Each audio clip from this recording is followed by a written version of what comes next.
Cleopatra. Beyond the myth's real history of Egypt's last pharaoh, Cleopatra.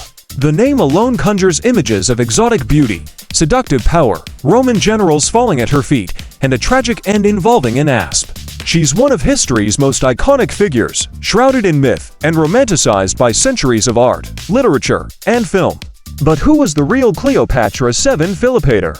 Beyond the legends lies a story far more complex and compelling, a highly intelligent, multilingual, politically astute ruler, fighting to preserve her kingdom in a world increasingly dominated by Rome. Today on Ever Rome Adventures and Lifestyle, we journey back over 2,000 years to uncover the factual history of Egypt's last pharaoh.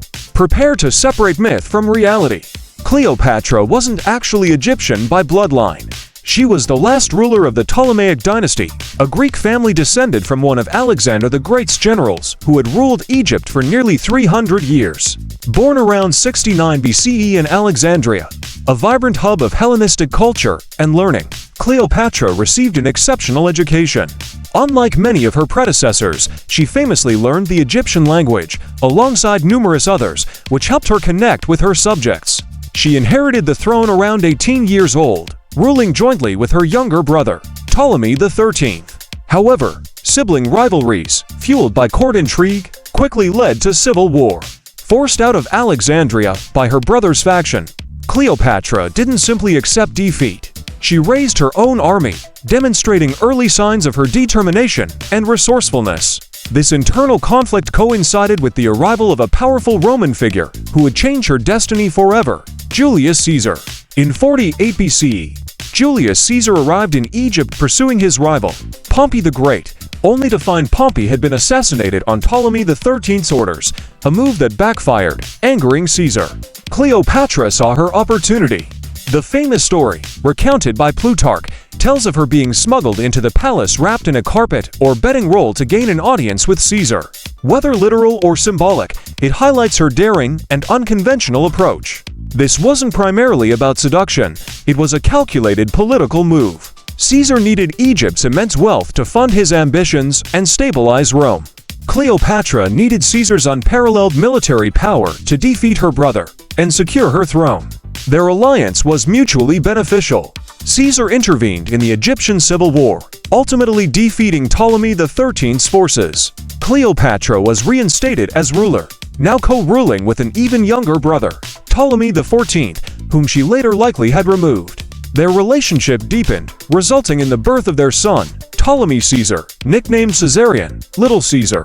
Cleopatra even spent time in Rome as Caesar's guest, a controversial move that showcased Egypt's alignment with Rome's most powerful man, but also caused unease among traditional Romans. Caesar's assassination in 44 BCE abruptly ended this chapter and threw the Roman world and Cleopatra's position into renewed uncertainty. After Caesar's death, Rome plunged into another civil war. Power eventually consolidated under two main figures: Caesar's adopted heir, Octavian, ruling the West, and Caesar's trusted general, Mark Antony, controlling the East, which included Egypt's sphere of influence. Antony needed Egypt's resources, particularly grain and money, to support his legions and political ambitions. He summoned Cleopatra to Tarsus in 41 BCE. Learning from her time in Rome, Cleopatra orchestrated a spectacular arrival, sailing up the river Kidnus on a magnificent barge, dressed as the goddess Venus. Again, this was political theater designed to impress and assert her status as a powerful monarch, not merely a client ruler. Antony was captivated. Their political alliance quickly developed into a famous personal relationship, producing 3 children. For nearly a decade, they ruled the Eastern Mediterranean together. Cleopatra supported Antony financially and militarily. In return, Antony granted Cleopatra and her children control over vast territories in the East through the controversial donations of Alexandria. This act was political dynamite in Rome. Octavian skillfully used it as propaganda, portraying Antony as a Roman general corrupted by a foreign queen, abandoning Roman values, and aiming to establish a rival empire in the East, with Cleopatra as its head. The stage was set for a final, devastating conflict. The propaganda war escalated into open warfare. The decisive confrontation came in 31 BCE at the naval battle of Actium.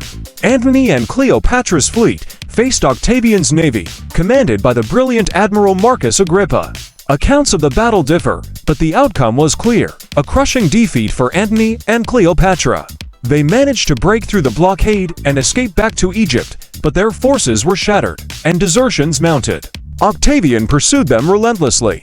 In 30 BCE, as Octavian's legions closed in on Alexandria, Antony, receiving false news of Cleopatra's death, took his own life. Cleopatra, facing capture and the humiliation of being paraded in Octavian's triumph in Rome, chose her own end. The traditional story involves smuggling an asp, but historians debate the exact method. Poison was readily available. Her suicide was a final act of defiance, preserving her dignity as a queen. Cleopatra's death marked the end of the Ptolemaic dynasty and the Hellenistic period. Egypt became a Roman province, its vast wealth now flowing directly to Rome, significantly bolstering Octavian's power as he transitioned into Augustus, the first Roman emperor. Caesarion was executed, eliminating a potential rival. So, what is Cleopatra's true legacy? It's not just about romance. She was a formidable ruler who navigated treacherous political waters for over 2 decades. She was highly educated, fluent in multiple languages, a skilled diplomat, and managed Egypt's complex economy effectively. Roman propaganda deliberately focused on her perceived exoticism and seduction to demonize Antony and justify conquest. While her beauty is often emphasized, ancient sources actually highlight her charisma, intelligence, and captivating voice more. She used every tool at her disposal: intellect, charm, wealth, political marriage, and motherhood, in a relentless effort to maintain Egyptian independence against the rising tide of Roman imperialism. Though ultimately unsuccessful, her reign remains a powerful story of female agency and political maneuvering in the ancient world. Cleopatra VII was far more than the sum of her relationships with powerful men. She was a queen, a politician, a mother, and the last pharaoh of a fading dynasty, leaving an indelible mark on history. Her story continues to fascinate us, reminding us to look beyond the myths and appreciate the complexities of the past. What aspect of Cleopatra's real story surprised you the most? Share your thoughts in the comments below.